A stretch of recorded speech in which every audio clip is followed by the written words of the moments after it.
ვაგზელებ ჩვენს ვიდეოს, დინაზე განვიხილეთ TPL ფაილებთან მუშაობა, შეიძლება არ დაგჭირდეს, მაგრამ ყოველ შემთხვევაში დიზაინთან აუცილებელია, რომ სხვა დროს დაგჭირდება. ან შეიძლება აქაც გამოვიყენოთ ახლა, ნახოთ ყოველ შემთხვევაში. კარგი, ესე იგი, შემდეგი ეტაპი, როდესაც დიზაინი დადგება ვებგვერდზე და რაღაც ტიპის საიტი გვაქვს შექმნილი, აუცილებელია მონაცემთა ბაზის დაყენება, ეს არის MySQL. MySQL არის ჩვენს კომპიუტერში, არც ვთქვათ, ირთება ძირითად ბაზაზე, FTP-ზე, ონლაინის შემთხვევაში, ან ჩვეულებრივ ჩვენს კომპიუტერში, მოკლედ, სადაც ძრავები დგება. ეხლა იმისათვის, რომ მაშინ დავაყენოთ მონაცემები, საჭირო რაღაცების შექმნა, ხო, რა თქმა უნდა. admin პანელში შესასვლელად აქ ჩვენ როდესაც პროგრამას გავხსნით, გვაქვს admin განყოფილება, დავაჭირთ და ავტომატურად გაიხსნება ეს განყოფილება, ან შეგიძლიათ localhost php-myadmin მიუწეროთ და ესეც შეხვდათ, პრობლემა არ არის. პირველ რიგში ახლა უნდა შევქმნათ მონაცემთა ბაზა. უნდა შეიქმნას პირველ რიგში მონაცემთა ბაზა, აქ რამოდენიმე ბაზა შექმნილია, მაგრამ ეს წინა ბაზებია, ჩვენ აგვჭირდება, ჩვენ გვინდა ახალი, დავაძლევთ მას ჩემი ბაზა მაგალითად და მივანიჭოთ კოდირება. ქართული თუ გვინდა რომ ქართულის დაინახოს UTF-8 აუცილებელია მისთვის ჩვენ ეს მონაცემთა ბაზაა და აქ დაგჭირდება შევქმნათ სხვადასხვა განყოფილებები. მაგალითად პირველი განყოფილება იყოს იუზერებისთვის თუნდაც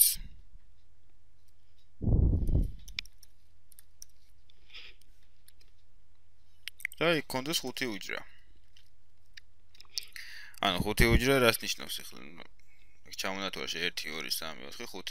ჩვენ ამ ბაზებთან მონაცემი ურთიერთობა გქონია და ადრე ასე ვთქვათ შევარჩიეთ.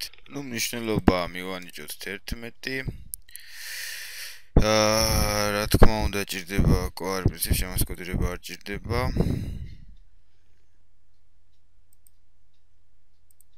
მიუთითოთ რომ ავტომატურად დაყენდეს და მიუთითოთ რომ იყოს თავარი მეორე დიქტორად. და დავაგავაგზავნოთ აქ ID გაკეთება. ID ეს არის ის დანომრვა რა. ალბათ ეს წინა იმაში ახსენი და მეგონი უნდა ვიცოდეთ. ეს არის მოკლე აღწერა და ტეგები.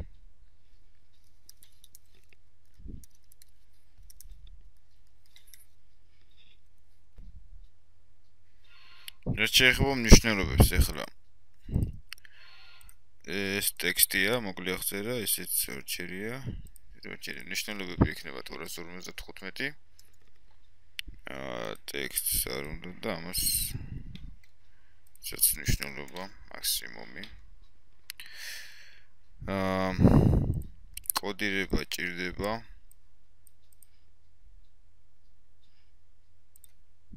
ყველას, იმიტომ რომ ყველა აქ უნდა დაიწეროს რიცხვებით. ყველა დაიწერება, ასე ვთქვათ, ანუ სათაურის ციფრებია და ისედაც ვერ დაიწერება, ხო, ID და დანარჩენებში უნდა დაიწეროს ასოებით და ამიტომ მათ ჭირდებათ კოდირება და ასევე თავარი კოდირება ვებგვერდისთვის ავირჩიოთ. UTF-8. აქ მეტი არაფერი აღარ ვაშავებთ, შეგვიძლია დავასეივოთ და შეიქმნება პირველი მონაცემთა ბაზა. რომელიც ჯერჯერობით სერიალია, მაგრამ რა თქმა უნდა შევავსოთ ჩვენი ინფორმაციით. ეხლა გავაკეთოთ მეორე. ანუ მეორე მონაცემთა ბაზა ეს იქნება ეს დაცვის მიზნით.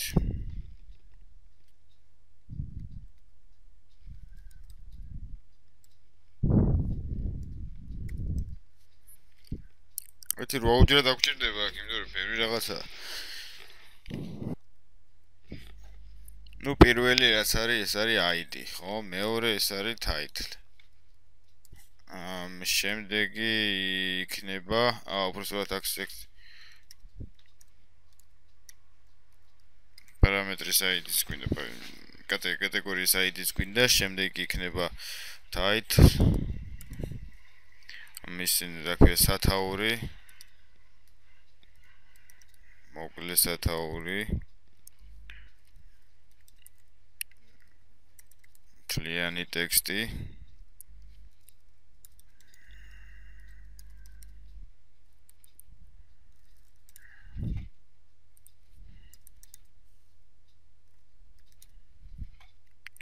და თარიღი.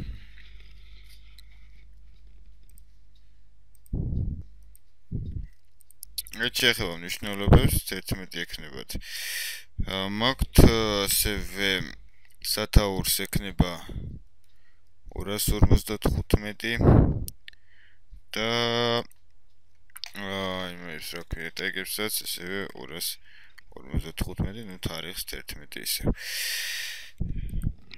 აქ არაფერი არ შეიძლება, კოდირებებიც ასევე შეიძლება, ამას მე დავაყენებ. მათ მივუთითოთ.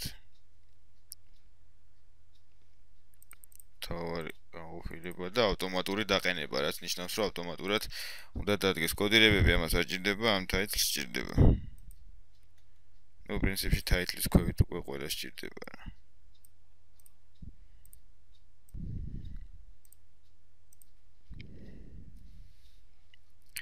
ასე, ეხლა დავაყენოთ ტიპები, ხო? ეს ტექსტის განყოფილება, ესეც ტექსტის განყოფილება, ეს უკვე ვარჩერი შეიძლება იწოდოს. ნუ ეს თარიღი. კარგი, 11 კოდირებები დაყენებულია, ახლა შეიძლება კიდე გამოგჩეს. პარამეტრები დაყენებულია, ხო, მე მგონი ეს არის თუ რამე შეიძლება ნებისმიერ დროს ვარედაქტიროთ, პრობლემას არ წარმოადგენს. მეორე ბაზაც, ну, დამახსოვრებული. შემდეგი ის ბანერის განყოფილება, ბატონო.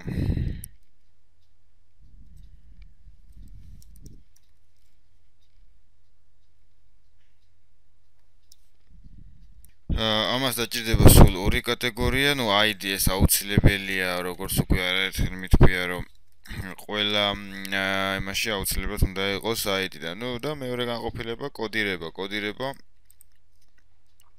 უნდა დავაყენოთ ასევე. ეს ავტოკორექტიც მივუთითოთ. კოდირება უნდა დავაყენოთ, კოდი ხო უნდა ჩავწეროთ საიტის და იმის, ანუ ბანერის კოდი ხო უნდა დაიწეროს და მაგისთვისა ეს გამოგვიქმნილი. ასევე UTF-ში, იმიტომ რომ იქ რო დაგჭირდეს ჩვენ ქართული ენის დაწერა, ხო უნდა დავწეროთ ესეც UTF-ში დავაყენოთ. ну, ეს ბანერის განყოფილება ავტომატურად დანომრავს და მიანიჭებს კოდს. მნიშვნელობა ამ შემთხვევაში 11 ისევ. არაფერი საინტერესო აღარ ხდება, გადავიდეთ შემდეგზე. შემდეგი განყოფილება ეს ახლა მოდი მას შევეხოთ, რა ქვია, როგორ მომხმარებლებს უშუალოდ მაგალითად რეგისტრაცია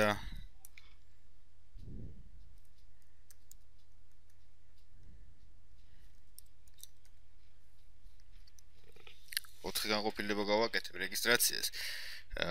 ნიკი, პაროლი და ну თარიღი იმის რა ქვია. რეგისტრაციის თარიღი. ну პირველი ID ნიკი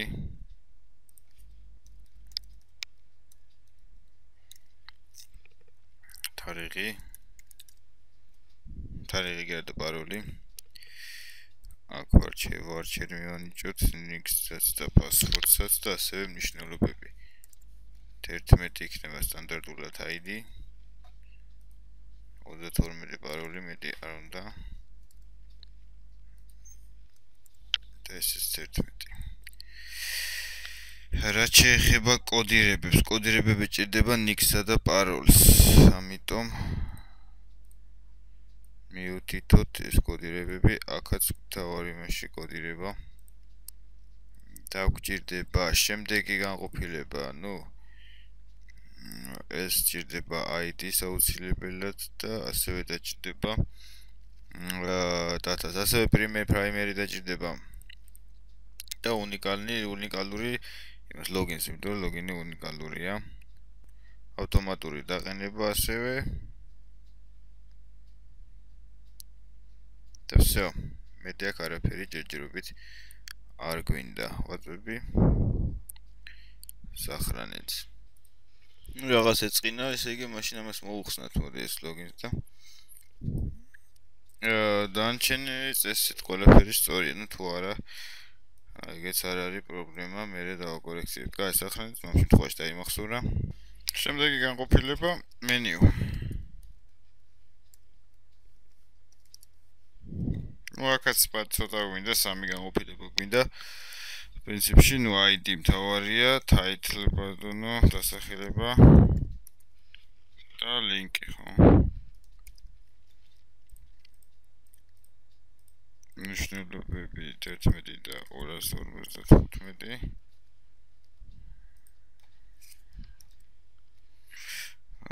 კოდირებები ID-ზე არ გვინდა, მაგრამ ამაზე დაგჭირდება.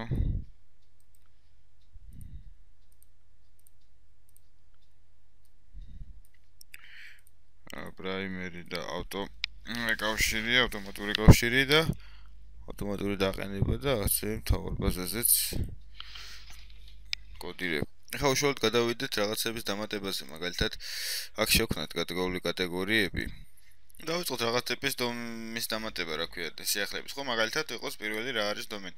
ამ შემთხვევაში დაგჭირდება ჩვენი ინდექსი HTML-ი, სადაც ეს ყველაფერი გვიწერია. სამი განყოფილება შევქნათ, ახლა არ უნდა ბევრი რაღაცა.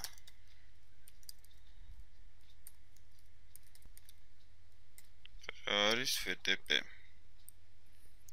მეოთხე გვერდი აღარ გვინდა.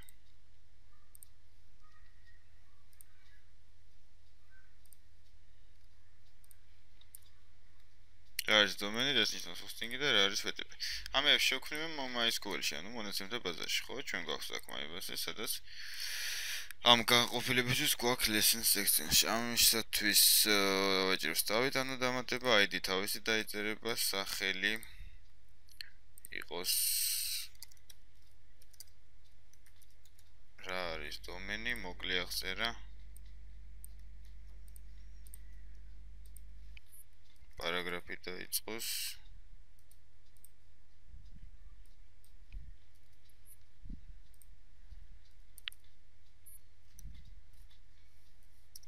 ეხლა არ არის აქ აუცილებელი გადაყოლა, ამიტომ აღარ ვაქცევ ყურადღებას. ტეგები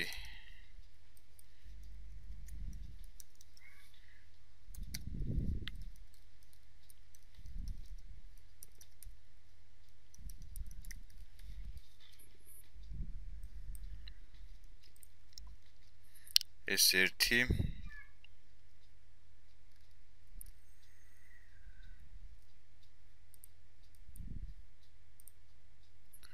ასევე დაგჭირდება შემდეგიც, ხო, მეორე.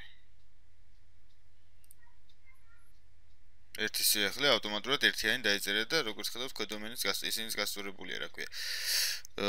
Shift-იც რა, ანუ F8-ში წერია. კარგი, დავამატოთ კიდე. შემდეგი იყო რა hosting-ი.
გაიმედი არ უნდა.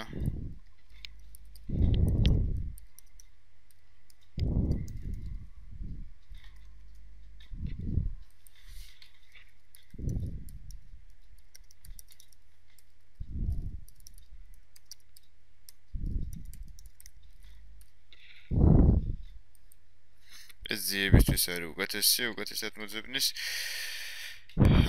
შემდეგი FTP ეგრე იპოვა.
3 და 3-ვე განყოფილება. ახლა ჩვენ გვაქვს 3 სიახლე, ხო?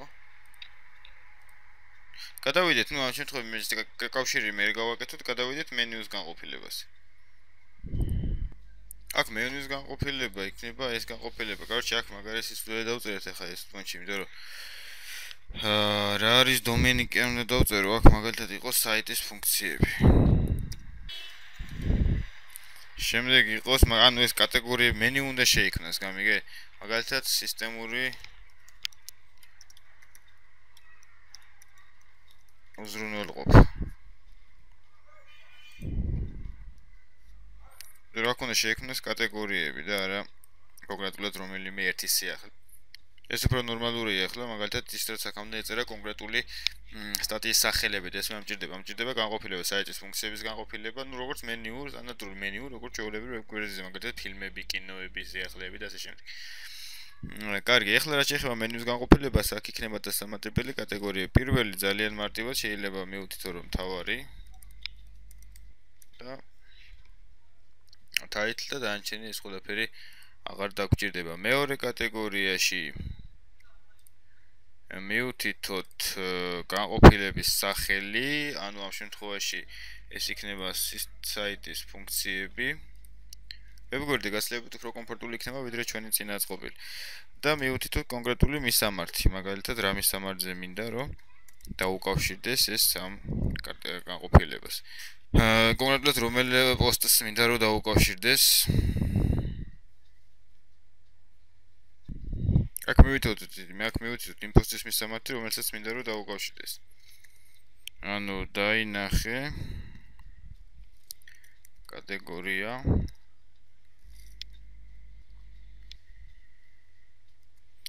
ნომრით პირველი.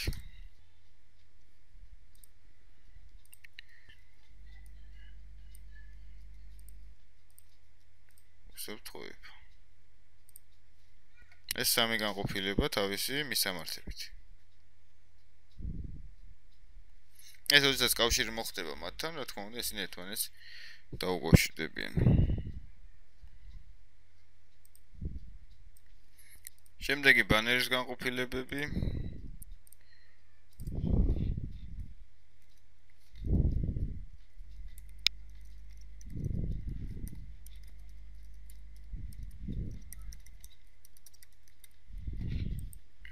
აქ ჩასვით ბანერის კოდი და აქ ჩასვით ბანერის კოდი 2. ეხლა დავიწყოთ ამ კატეგორიების შევსება. მაგალითად, სამი სტატია გავაკეთოთ საიტის ფუნქციების შესახებ, ხო? ეს lesson articles აქ. ვსტავით. ID ანუ აქ არის მითითებული, ამას ისინი ხო არის დანობრილი პირველი, მეორე და მესამე. სწორედ ამის სჭირდება ID-ის პარამეტრი, ანუ section ID. აქედან მივუთითებ, რომ პირველ განყოფილებაში დამიმატე სიახლის სახელწოდებით, მაგალითად, საიტის ფუნქციები, ხო? მაგალითად, პირველი ტეგები. სახელწოდებით რა არის ტეგები?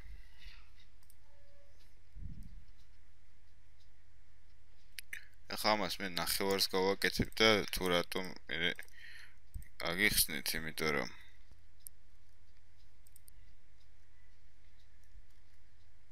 მაგალითად ეს არის მოკლე აღწერა, ხო?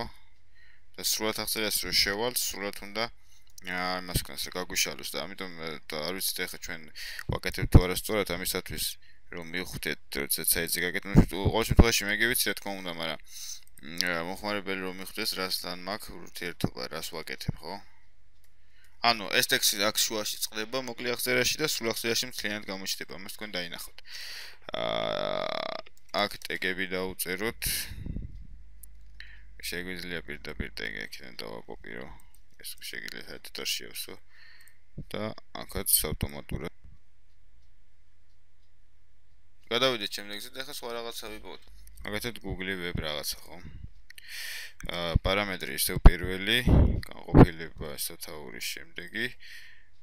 ეს არის მოკლე აღწერაში და სრულ აღწერაში ახლა ერთი და იგივე დავწეროთ. ამის ნერვები არ მაქვს როგორც იტყვიან.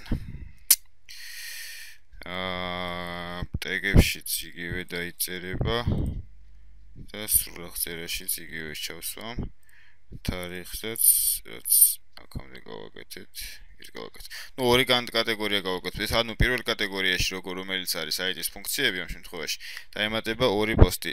პირველი განყოფილება აქაც მითითებული მაქრო პირველში დაემატოს ID ავტომატურად დაიწერება, როდესაც ეს დაემატება და აქაც მითითებული მაქრო პირველში დაემატეს. ნუ პოსტები საიტზე რაც მინდა მე ის დავწერე და დავამატე. ამ შემთხვევაში ნუ რაღაც სისტემები იყო, მაგრამ ყოველ შემთხვევაში თუ რაღაც მნიშვნელოვანია გამოჩნდება ბოლოს. თვითონ ის დაემატა. წელი დაეწერა, ნუ როგორც ხედავთ 2013 წელი დაეწერა, თარიღი თავისით შევისო და ასევე აქ ის კატეგორიები დაემატა ყოველ შემთხვევაში რაც მინდოდა რომ დამატებულიყო. კატეგორიები არის პირველში ორივე. კაი, მეორე ეხება სისტემურ უზრუნველყოფას. მაგალითად, ესენი არის მაგალითად ეს HTTP სტატუსის კოდები. თქვა უნდა ეხა ეს არ არის აუცილებელი მე აქ ვიზუალურად გაჩვენებთ უბრალოდ რა უნდა გაკეთდეს თორე. კატეგორიაში მინდა მეორეში, ანუ სისტემური უზრუნველყოფა არის ჩემთვის მეორე კატეგორია, აქ უწერ ორიანს, პირველი როგორც ვთქვი თავისით შევისება. რაღაც დონემდე ვაკეთებ და დანარჩენი თავისით შევისება. აქ ტეგებიც დაიწერება. კი ბატონო და თარიღი როგორც აქამდე ვაკეთებდით ისე მეორე ისე ორიანი title-თან დასახელება ეხა სხვა რაღაცა უნდა ვიპოვოთ. იყოს System of Down-ის რა ქვია. System of Down-ის ინფორმაცია ნუ აბსოლუტურად არ ეხება იმ კატეგორიას, მაგრამ არსებითად როგორც გითხარით მნიშვნელობა არ აქვს. დავუშვათ აქამდე იყოს. ჩემთვის თავარი ახლა ლიჟბი რაღაცა პოსტი დავდო, მე როდესაც იმას ვარედაქტირებ ვებგვერდში გამომიჩნდეს და ვიცოდე რომ ნამდვილად ეს მუშაობს, თორე ეს ეხა System of Down-ი იქნება თუ Nickelback-ი. ამ ეტაპზე არავითარი მნიშვნელობა არ გააჩნია. სრულად აღწერაში ცოტა მეტი ინფორმაცია ჩავდოთ ვიდრე მოკლე აღწერაში.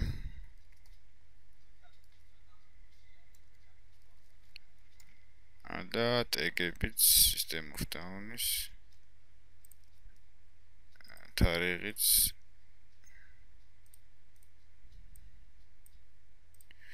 შემდეგი კატეგორია 2 კი ბატონო ესენი დაემატა. შემდეგი განყოფილება ორი განყოფილება დაემატა, ორი პირველ კატეგორიას, ორი მეორე კატეგორიას. კაი, დავამატოთ ბარი მესამე კატეგორიასაც. თუ სიკეთეა უსაფრთხოება, ნუ უსაფრთხოებასთან პირველი რაც მახსენდება, ეს არის ანტივირუსი. ავასტის ინფორმაცია იყოს დაუშვათ. ეს სათაური კატეგორია მესამე მიუთითე, როგორც ხედავთ.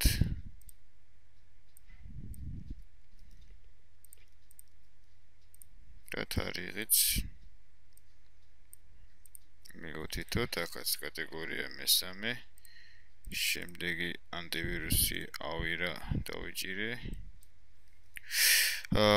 ვირას შესახებაც დავდოთ ინფორმაცია, კი არ გვაინტერესებს, მაგრამ მაინც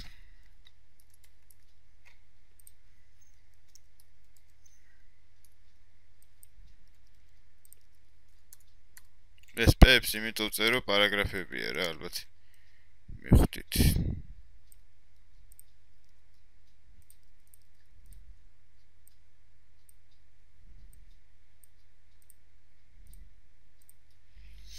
ეს ოკეი. ეხლა ამ განყოფილებაში მე 6 პოსტი მაქვს, 2 პირველ კატეგორიას ეკუთვნის, 2 მეორეს, 2 მესამეს და ასე შემდეგ, ხო? გასწორება ფონტი ყველა არის UTF-ში, ქართულად ძალიან კარგად კითხულობს. დარჩა ამების მიერთება ვებგვერდზე, ნუ ეს ახლა აქ შევისვენებ და შემდეგ ეტაპზე უკვე მიუერთებთ ამ განყოფილებას და აქ მენიუს ტიპის სტანდარტული ის გამიჩნდება, ეს დახატული აღარ მექნება. საჭიროა მონაცემთა ბაზის საიტზე მიერთება, რაშიც აუცილებელია PHP და ჩვენ ახლა უკვე შემდეგ აკვეთილში გადავალთ PHP-ზე.